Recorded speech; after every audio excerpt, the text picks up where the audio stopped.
So welcome back to Taming the Perilous Skies, 100 Days to Launch, our weekly interview series going step by step through a debut author's journey.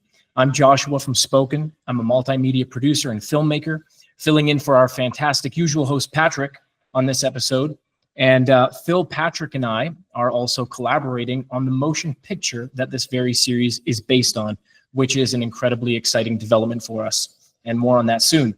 So we're joined by the debut author himself, Dr. Phil Marshall, author of Taming the Perilous Skies, out now, and founder of Spoken, the AI audiobook company. We actually delayed this episode in hopes of getting more people. Thank you, everyone, for joining. We did end up getting more people, and that makes it the perfect way to close things out. This is the final episode of the series, and we're actually now just a few days past the official book launch. As of Friday the 12th, Taming the Perilous Skies is now available for purchase, and I definitely recommend everyone here and everyone watching to go out and read it. Fantastic. So today we have something really special. We're here with some people who were part of a legendary 1992 cadet show of To Tame the Perilous Skies, a powerful display of breathtaking formations and powerful musicianship that we'll learn all about throughout this episode. So let's dive in. I'd love for you all to introduce yourselves and to tell us about the role you played in that show, what you're doing now, and whether you're still involved in this world. Joseph? Okay, sure. I'll go first.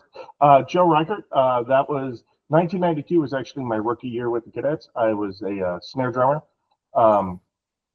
And what I currently do is I'm a school administrator, so I'm a assistant principal and such. But I did spend 20 years prior to that as a band director, first in New Jersey, Pennsylvania, California, and then Texas.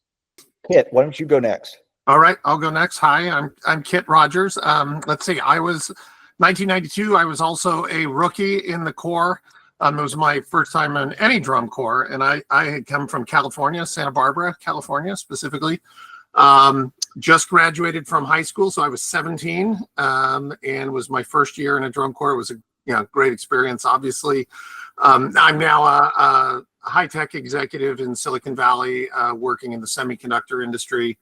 And I have stayed involved in the activity. I've been on the board of the Blue Devils for the last 25 years. So, local corps out west here. But like I remind them all the time, I am always a cadet. So. And the drum major himself, Dave? Dave Roulier. I marched 87 through 92. 92 is my age out here. So as these guys were coming in, I was exiting. So and probably in due time. Before that, marching Garfield, I marched 27 Lancers. That's where I started. So there was a small group of us that actually transitioned to Garfield in 87. And went on to march the rest of our years throughout there. So I'm an associate director of conference services for a major law firm in Atlanta. We have probably about 14 offices around the world. And I've been there probably for 24 years now. So that's what I'm doing. My affiliation with Drum Corps is very little these days. So it's just the way it kind of turned out. So every once in a while I touch base with people and it's great. You can catch up on things. Incredible. It was fantastic to meet you all. And now I think we'll turn the mic over to Phil. And I think you've got some exciting information to share with everybody. Yeah, well, as my internet comes back on alive, right? So I'm relying on Elon Musk and Starlink here, and sometimes he doesn't come through. So just, if I happen to poop out here, I'll come back. It's usually very brief. Dave, when you talked about the 87 going over to Garfield, that was the year that I fell in love with Drum Corps. It was all through the PBS telecast, and I fell in love with the Santa Clara Vanguard. And of course, the 87 show, legendary Appalachian Spring, beat the Santa Clara Vanguard's Russian Christmas music by 1/10 of a point. And then you would go on to be drum major of the Cadets in 92. And so that's just an interesting, Drum Corps is a small world. And so my intersection with it is not with Cadets. I met Kit because I'm friends with a lot of the Blue Devils folks. But after I became a fanatic for the Santa Clara Vanguard, I actually ended up on their board of directors. And so like the '04 show, Scheherazade, if that happens to ring a bell, you know, just a fantastic show. And then I went on to the Oregon Crusaders, the team up here in Portland. Basically, all of the staff had left to go run the Seattle Cascades, and so there was nothing left.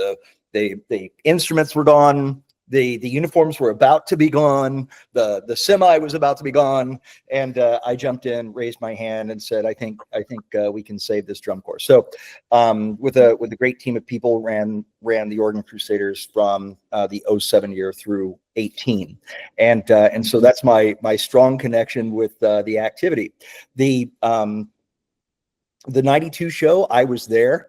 I remember that show. A lot of the memories that you'll hear from the book are from my direct experience of having been there and seen it. I never marched drum corps myself, which is a great regret. I very much could have and almost did try out for the Cavaliers. Now, the Cavaliers, I might get a little grimace or like biting the teeth because the Cavaliers were the victor in 1992. But you cadets, man, you came up from 4th at the end of prelims, right? 3rd at the end of semis, and then came very close to winning the crown, but got 2nd in the end in '92. We'll come back around to those memories and all this, but I want to get into a little bit of the background here that brings us, has me at least, bringing you together. And by the way, just FYI, I also did try to reach out to David Holsinger a couple of times, but I don't think his website contact form is working. I have no idea how to get a hold of him. He is very focused on his choo-choo train, so enjoying retirement life, and you know, every once in a while he'll pop through and post something or whatever. But yeah, he's enjoying his retirement now, I believe. So I told him I need to get up there and see his train set. So. Well, that's great that you have a connection with him, and I do hope that you'll pass along my best regards and my thanks for his inspiration, because it's his musical inspiration that brought about that '92 show. But then also in the springtime when Kings Go Off to War in '93, which was the gold medal winner by a 10th of a point over the Star of Indiana's Medea show, which whole separate topic. Okay, let's stay focused. Okay, so I hope David will forgive me for a little bit of poetic license, because Taming the Perilous Skies, as opposed to Tame the Perilous Skies, was just a better title for the book, a more active use of the word for the book, and so I hope he'll forgive me of that. What I'd like to do is I'd like to give you some context around this whole thing, and so my book, Taming the Perilous Skies, just hit the shelves, virtual shelves, at Amazon on Friday. The background behind this is that on 9/11, I came up with an idea, a theory in gravitational physics. I came up with that idea on a flight that landed in Philadelphia between when the first tower and the second towers were hit. And I knew that the only way to bring that to life was to write an interesting story around it. And it has to do with relativity, it has to do with quantum mechanics, but in particular gravity. And so I wanted to write a story about how anti-gravity would transform the world. And so in October 19th, 2076, the world has been transformed by both the theory of unified physics from this fictional character called Brian Medlock, who at the time of the story is now 95, the most ridiculous and irascible person in history. We live about a third of our lives up as a result of his invention of anti-gravity. And on this morning, the grid that controls all anti-gravity aerial activity fails, and aerials start dropping from the sky. And so millions of people are dying. Millions of people do die throughout the course of the day. And my main character, Jack, is tasked with the worldwide investigation to figure out what's wrong. And he has to piece together some very complicated clues. It is a hard sci-fi book, which means there's a lot of quantum mechanics, there's quantum computing, there's quantum encryption, there's a little bit of relativity, but also hopefully a lot of interesting characters to bring that to life. At this point in the story, it's chapter 42, and I only have 51 chapters.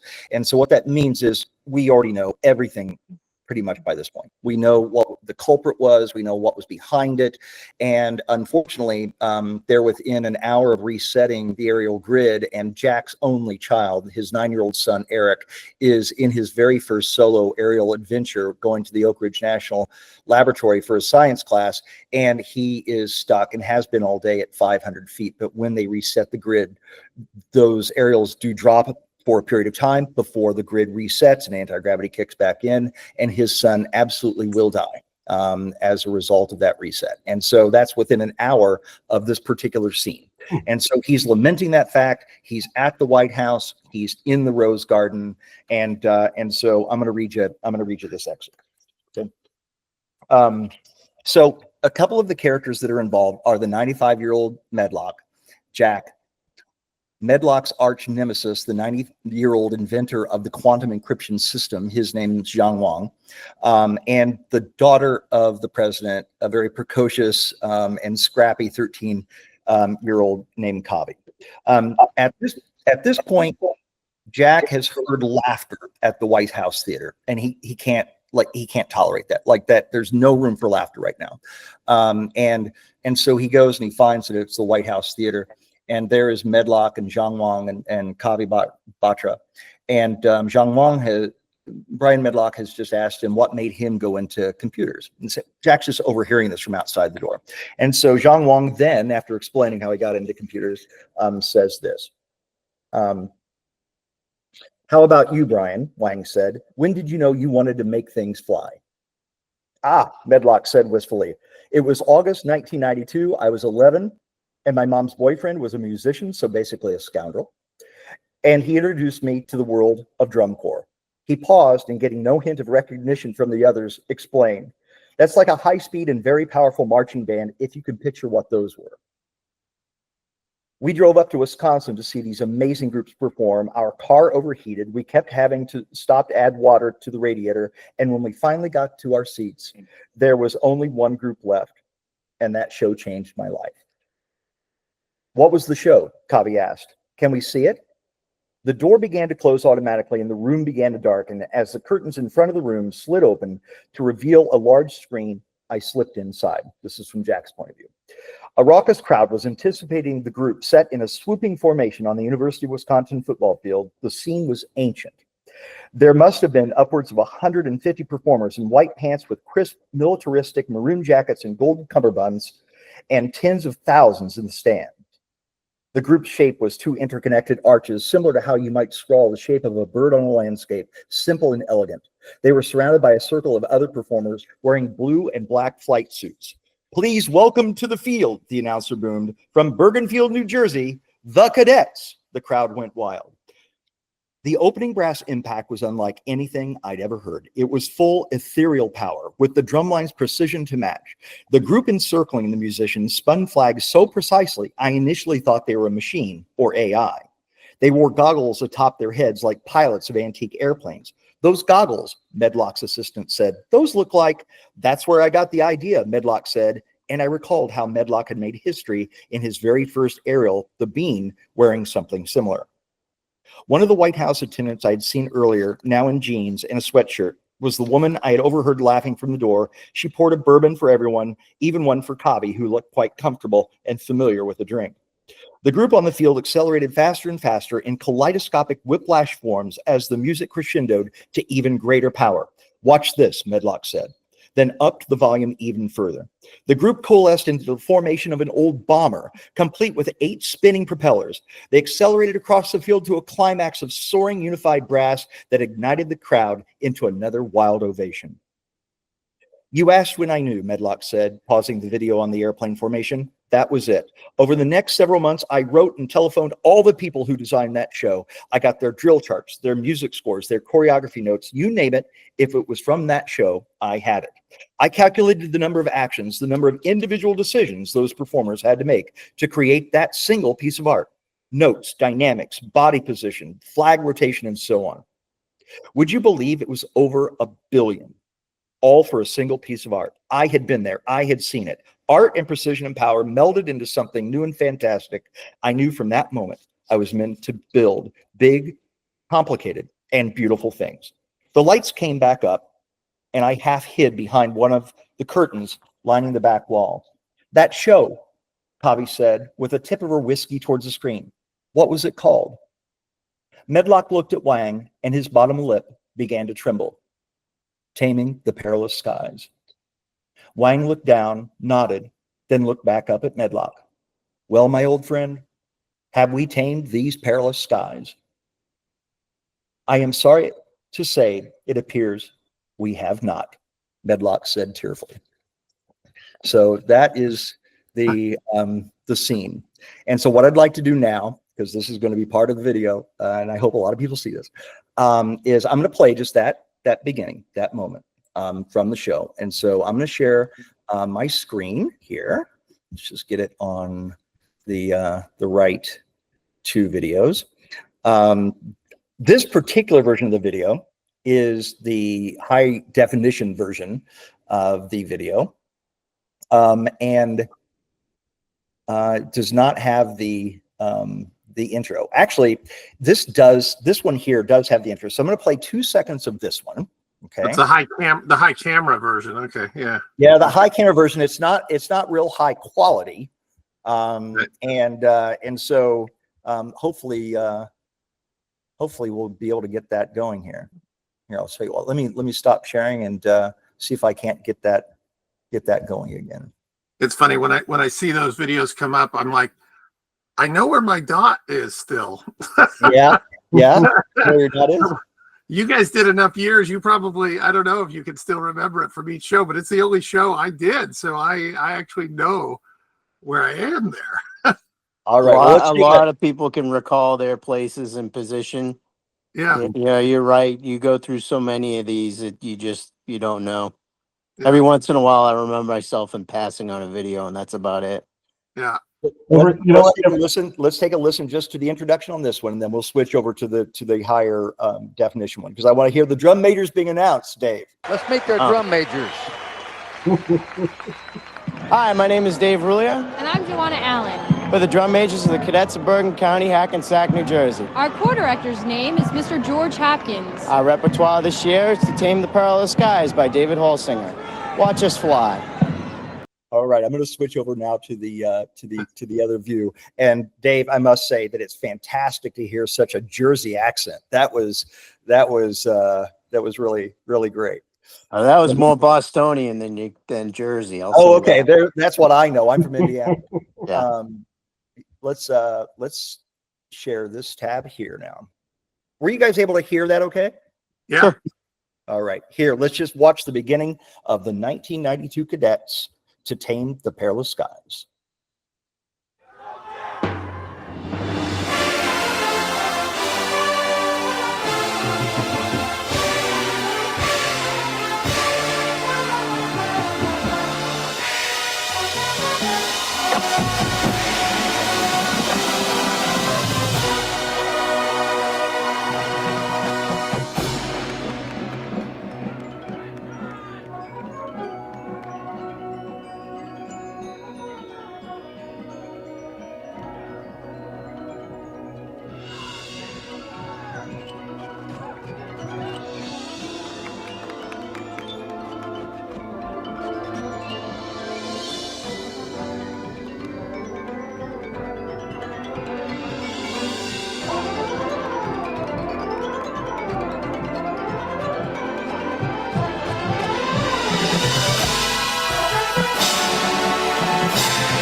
All right, I'm gonna just keep it right there for just a moment.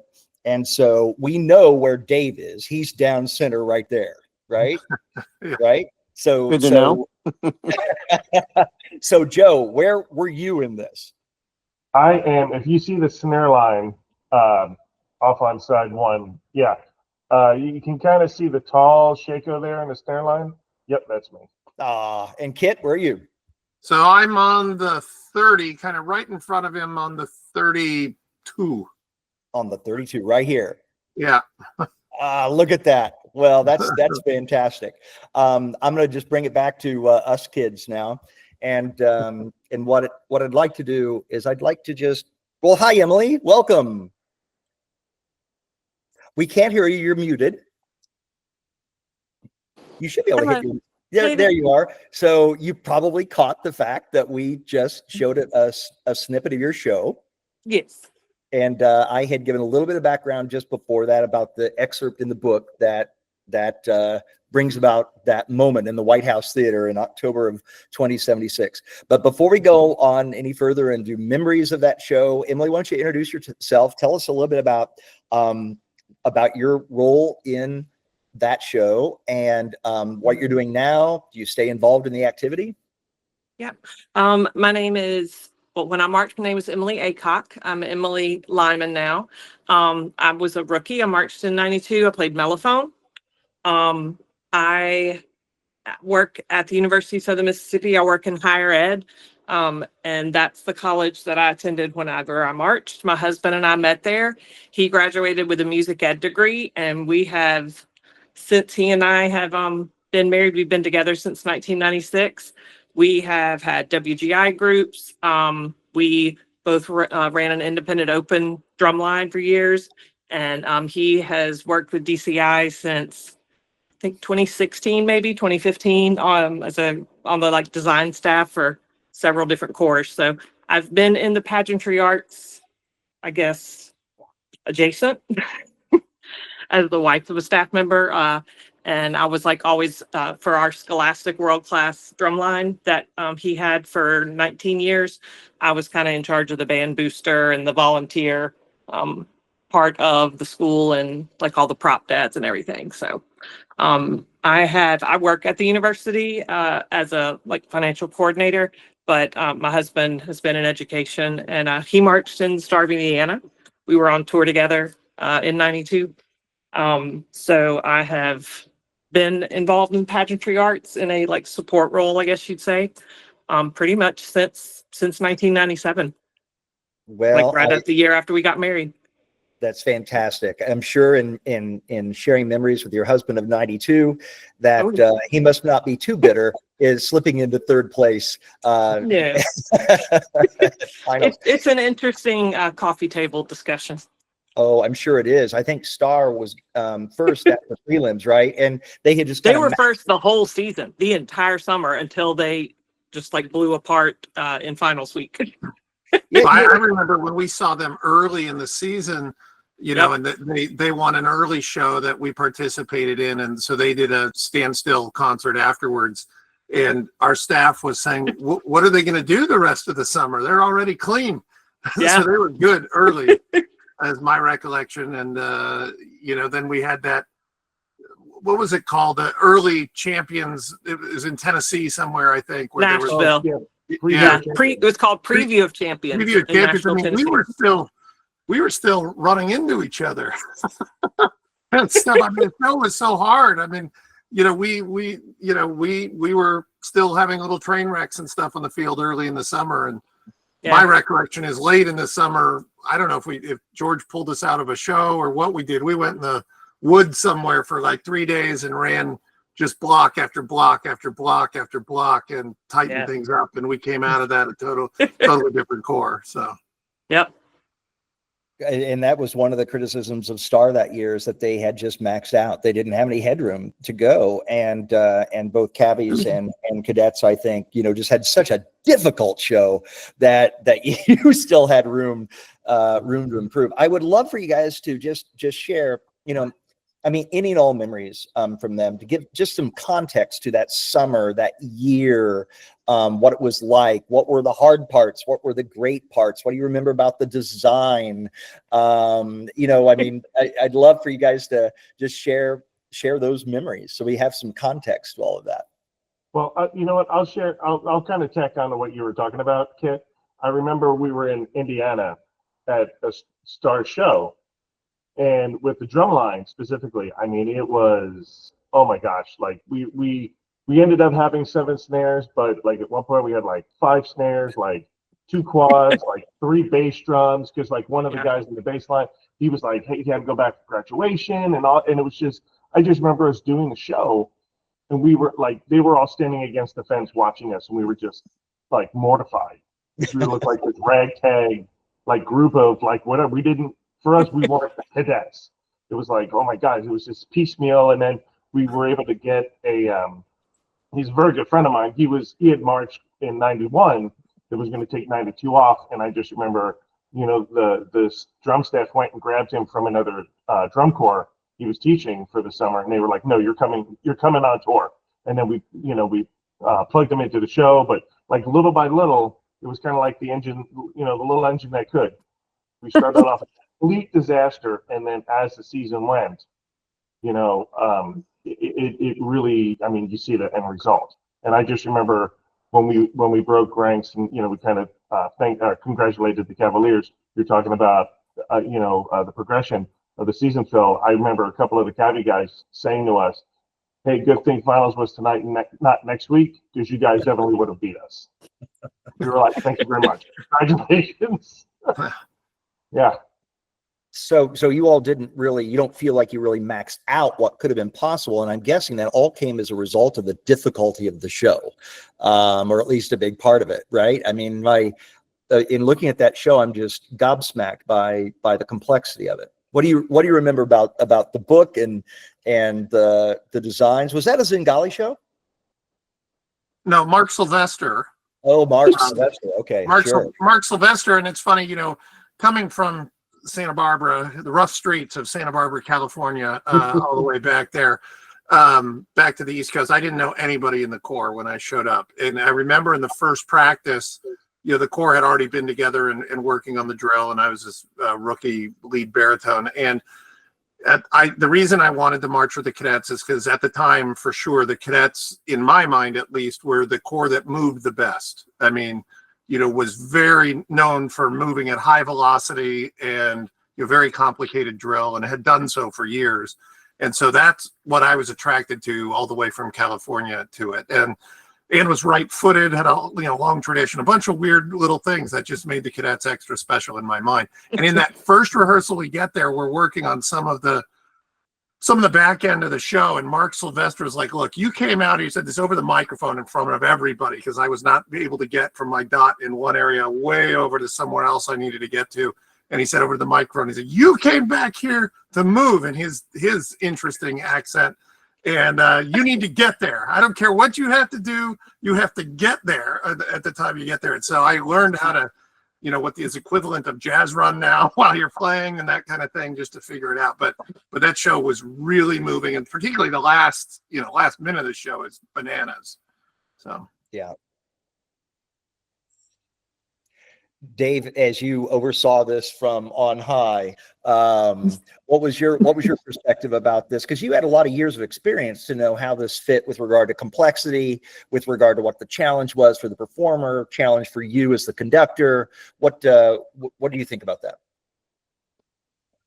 I think Joe spoke about it. I mean, we just came off a year where we were kind of unidentifiable in '91, and here we are. We have this show that really spoke to everybody that was there. The issue is people. I mean, we had Greeley, we had that illness go through. I mean, everybody was just trying their best. There were people out there throwing up and then saying it doesn't matter, let's just keep going, but little by little we kind of dwindled down to this small little B Corps, and I remember we had this showcase, and like I said, it was very embarrassing because there was a skeleton of a drum line. There were gaps in the drill that were just enormous, and we could barely hold it together, because a lot of people didn't know the drill, and through time, like Joe said, it was like or what Kit said, you're coming on board. You're doing this. This is great. You're going to be fine. And the work ethic of all the people involved in it realized how great of a show it was. But how demanding it was too. And it took a long time, to realize that until we got into like mid-July, when we actually had a full core probably. And then we're able to kind of perfect the product. That was a lot of work. And in doing practices, we would practice stupid. We would practice all the way till 12 a.m. I think there was a time Yep. we were in West Virginia, practicing. We just said, just practice, go eat something real quick, come back and practice, and that really kind of kicked things in play. And I just remember West Virginia being that pivotal moment for us. And we had our times where everybody was like, my gosh, it's like, we're not going to be able to get this all cleaned up. But, come time when August,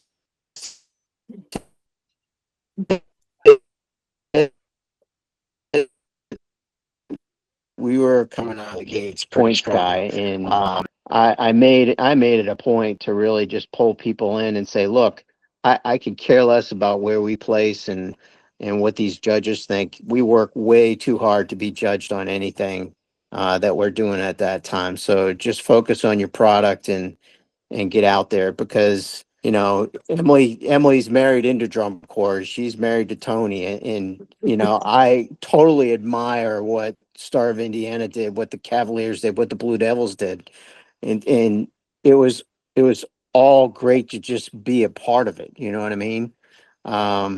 So the judging component, and it's no disrespect to people that judge, because there is a place for them. There's no place for them with me when it came down to performance, because that was my celebration at night. We worked hard during the day, and we went out there and we just, enjoyed that show, and that's what it was all about. No, that's fantastic. And what I'm hearing is that it was the individual performers that had to live up to that potential, and they felt that both pressure and that celebration when they did. But to hear about the illness that went through, to hear about half the core just being gone and all of that, I mean, that is a comeback story. What was it? What was the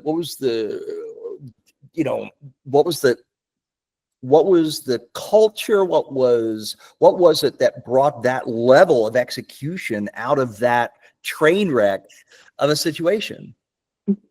I think once the disease, or whatever you want to call it, the pandemic that hit that core, I mean, after that was done, we were like, that's it.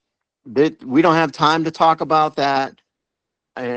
Practices were intense, and we just, there was no time to mess around. And I can say it in other terms, but we made it a point to just be passionate about everything we did. And I think the staff embraced that too. They saw that we were really, really focused on making sure that this was an exceptional product, putting it out. And if Sully would not back down either. If he saw that, everybody saw how invested the core was as soon as we started to get our feet underneath us. And that's all it took, It is a demanding show, musically and marching, and everybody realized that, but everybody wanted to put forth their best effort. And I gotta say, honestly, Dave, and you might agree or disagree with me, but I think one of the things that helped us achieve, because when you look at, like the Greeley bug, everything that happened, we should never have finished and accomplished what we did, at the middle of August where we started. But I think one of the positives for us was, like, I know I was a rookie. Kit, you were a rookie. Emily, you were a rookie. I think the fact that we were rookies and kind of didn't realize what, like, compared to, say, being a vet of like 8 or 9 years, going, oh, this is awful, the course sucks, blah blah. We just didn't know any better. And we just let the staff just whoop us every day, and they were relentless, and they did not settle for anything less than 100%. and I think that was a positive for us in a weird way. Because I mean, Dave, what was the percentage? I mean, it was pretty high in terms of rookies that year, right? It was a really young core. Yeah. You froze up on me, Joe. Sorry. I said, I know in 92 we had a lot of rookies because a lot of people had aged out or a lot of people just didn't come back after 91. So do you remember what the breakdown was, percentage? I truly believe it was a good cocktail. It was a good cocktail of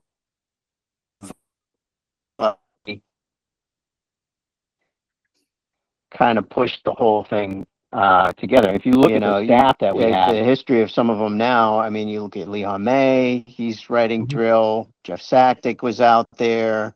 Tom Monks is a legend. Yeah. Willie Higgins is a legend. I mean, just all the people that are out there. Michael Huber, he was a Suncoast Sound guy. He came over, and not many people embraced him. But I was like, I'm all for intensity right now. I don't care. I'll take it any inch I can get to make sure that everybody is successful in what's going on. And if there was any hint of I don't want to call it malaise or whatever you want to call it, but it just wasn't acceptable. It just had to be perfect, and that's what everybody I think embraced mostly. Yeah. And being a rookie, I'm funny. sure it was like, oh my God, what did I sign up for this summer? Yeah, well, I mean, I can remember my first day there. Dave, I was intimidated by you and that Southie accent and everything else. But was making sure that everybody was clean shaven. Like I didn't even shave yet, and people were coming around to check to make sure that I was shaved. And just before we went out on the field and stuff. I mean, it was super scrappy, right? The cadets, the whole organization was super scrappy. I mean, we had older uniforms. They were not all new uniforms every year like the drum corps have now. I had an old DEG instrument in the key of G, like we were still playing old key of G instruments. Mine was pretty banged up, but it worked. And it's big and heavy compared to, the more modern B flat instruments everybody's got now. I mean, buses broke down during the summer. I mean, stuff happened like left and right, but we worked our asses off. I mean, we really did. Like on the drum bus that I sat on with Joe, I mean, those guys were practicing in the bus constantly. Nobody was sleeping. Everybody's just constantly practicing in the bus. And then the workouts, like Dave is not kidding. The number of times we did, I mean, I think Dave, what were they? It was at least 4 3-hour blocks a day. It felt like at certain points that summer because we were just behind and everybody understood that. And that staff was relentless. I mean, Joe Roach, was he the marching instructor, was just in your teeth like all day long, marching, very aggressive. And I was scared to death. I didn't want to make a mistake because I was scared I was going to get yelled at. So, it was really, it was a great experience on the back end of it, but it was a grind during that summer. Absolutely. Go ahead. Dave, Joe, Dave got a funny Roach, connection. I'm glad I'll wait until you guys all come back here. Let me know when you get back. Well, I'll while Elon Musk Starlink is working for me, I'll take the coconut. So go ahead. So it's amazing to hear all these things I would have never guessed in a million years. You watch the end result of that show and you think, well, that was a trajectory of a cadets show. That was, I mean, it was probably pretty good to begin with. It ended up spectacular. It was a normal season, right? It was disciplined. It was right. But no, it was a train wreck. And what sounds like it was just magical. The mindset of so many rookies of not knowing that they couldn't do it. And so you just did. And it's amazing. If anybody was to look at an example of just getting her done and forgetting the fact that you shouldn't, couldn't, or are unlikely to, you guys are it. Yeah, I mean, it's funny, we didn't practice victory arcs or anything like that. Other people have other songs they play and that type of thing. We didn't practice that at all. So I can remember one time we were in a show and I think we tied with Phantom Regiment. And so we both did a victory arc afterwards. Hopefully the rest of the team remembers this. And they played, Amazing Grace and sounded beautiful and looked very presentable. And it was clear they had done that. I think, Dave, you had us line up in an arc. You're like, okay, guys, we're going to play from like this part to this part. And that's it. Right. And so we got out there and played that part of the show. And then some of us didn't know, like, are we supposed to keep our feet still, or are we supposed to, do the high stepping when that came in, and only some of us did it and some of us didn't, because we hadn't practiced what to do once you won a show. We were getting beat by the Crusaders early in the summer, I think. Crossman. Crossman, I meant. Sorry, the Crossman early yeah. in the summer, not the Crusaders, but the Crossman.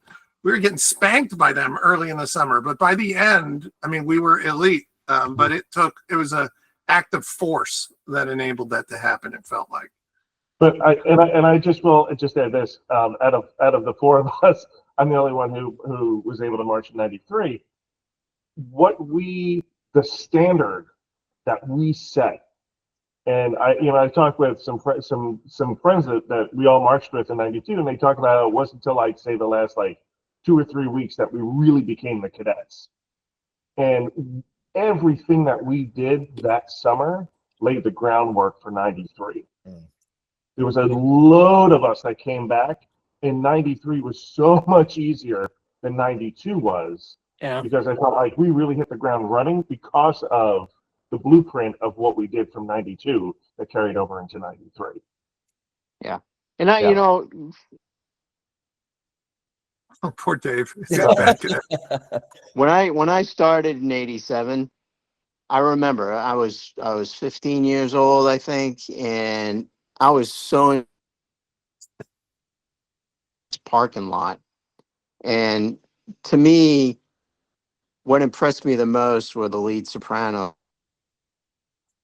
Comedy, if you look at names right now, just John Hartnett, John Vanderkoff was Ricky Wygant, which was the soloist for all those years. John Vanderkoff, Jeff Sackdick, all these guys that are now like legends or whatever. But when we were doing just the exercise block, I remember seeing John Vanderkoff run. Like we were supposed to do this lap around this parking lot. He ran, and I'm dying. I'm at the end, and I get done, and these guys are already organizing their charts. They're smoking their cigarettes. They're stretching out. They're ready to go. But through time and through the years, it was like one of those things. It's like you have a responsibility to get your stuff together and make sure that you are good, and you don't want to. And that's kind of the culture of what the cadets had. And I think that's the reason why. And sometimes I listen to other corps and bands, mediocre. And it's weird because you look at the Blue Devils and it's look like they have talent every year, But I was extra time, and I needed the extra practice. And it's just the way we practiced and the sense of responsibility that was together. Because it's on display no matter what. And that really what drew me back every year. Well, and that year, not only legendary for me personally because of this journey that we're talking about here on the book, but then leading into that legendary '93 year, another David Holsinger work.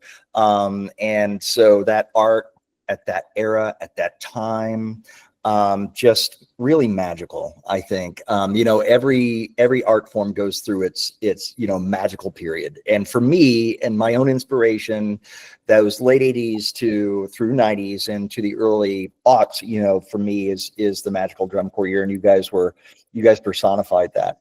I'm going to go ahead and wrap up by thanking you guys.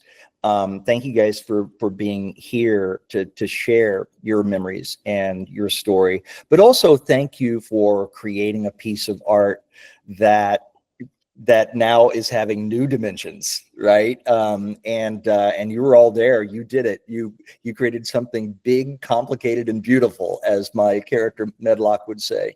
And I'm very, very grateful for that. So I want to thank you for joining here. Thanks for sharing your memories. Who knows if the Taming the Perilous Skies, the motion picture, hits it big, maybe then I'll go and ask for the whole 150 of you to come back and we'll share. Yeah, more memories. I think it was only 128 back then. You're right. It was 128.